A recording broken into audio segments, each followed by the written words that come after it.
Film ഗാരേജിലേക്ക് ഇവർക്കും സ്വാഗതം. ഇന്ന് ജൂൺ 27 തീയതി തിയേറ്ററുകളിലേക്ക് എത്തിയിരിക്കുകയാണല്ലോ ഇന്ത്യൻ സിനിമ ഇൻഡസ്ട്രിയിൽ തന്നെ ബിഗ് ബഡ്ജറ്റ് സിനിമകളിലൊന്നായ കൽക്കി. വൈജയന്തി ഫിലിംസ് നിർമ്മിച്ച് നാഗശ്വിൻ സംവിധാനം ചെയ്ത് പ്രഭാസ്, ദീപിക പദുക്കോൺ, അമിതാഭ് ബച്ചൻ, കമലഹാസൻ തുടങ്ങി വലിയൊരു താരനിര ഭാഗമായ ചിത്രത്തില് നമ്മുടെ മലയാളത്തിൽ നിന്നും ഇതിനോടകം തന്നെ സാന്നിധ്യമുണ്ട് എന്നത് ട്രെയിലർ, ടീസർ എല്ലാം തന്നെ കണ്ടപ്പോൾ വ്യക്തമായതാണല്ലോ. ദുൽഖർ സിനിമയിൽ ഭാഗമാണോ അല്ലയോ എന്ന് കഴിഞ്ഞ ഒരുപാട് നാളുകളായിട്ട് ഒരുപാട് പ്രേക്ഷകർ ഉറ്റുനോക്കിയതാണ്.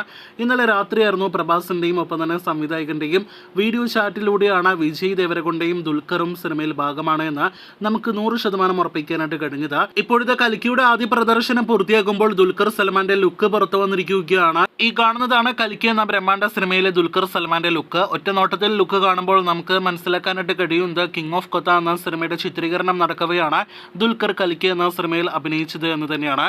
കഴിഞ്ഞ വർഷം 2023 തുടക്കത്തിലെല്ലാം തന്നെയായിരുന്നു കിങ് ഓഫ് കൊത്തയുടെ ചിത്രീകരണം നടന്നത്.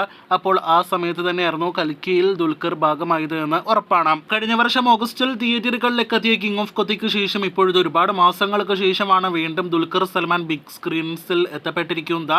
ദുൽഖറിനെ കൂടാതെ നേരത്തെ പ്രതീക്ഷിച്ചതുപോലെ പല താരനിരയും ഇതിനോടകം തന്നെ സിനിമയുടെ ഭാഗമാണ്. എന്തായാലും അവയെല്ലാം തന്നെ ഈ വീഡിയോയിലൂടെ നാം റിവീൽ ചെയ്യുന്നില്ല. DQന്റെ വിതരണ കമ്പനിയാണ് കൽക്കിയുടെ കേരള വിതരണാവകാശം സ്വന്തമാക്കിയിരിക്കുന്നത്. ദുൽഖർ കൽക്കിയിലുണ്ട് എന്നൊരു വാർത്ത ഇനിയും എത്ര പേർ അറിഞ്ഞു എന്നത് സംശയമാണ്. ദുൽഖറിന്റെ ഒരു ലുക്കെല്ലാം തന്നെ എത്രയും വേഗം സിനിമയുടെ അണിയറ പ്രവർത്തകർ ഒഫീഷ്യലായിട്ട് പുറത്തുവരട്ടെ എന്ന് ആശംസിക്കാം.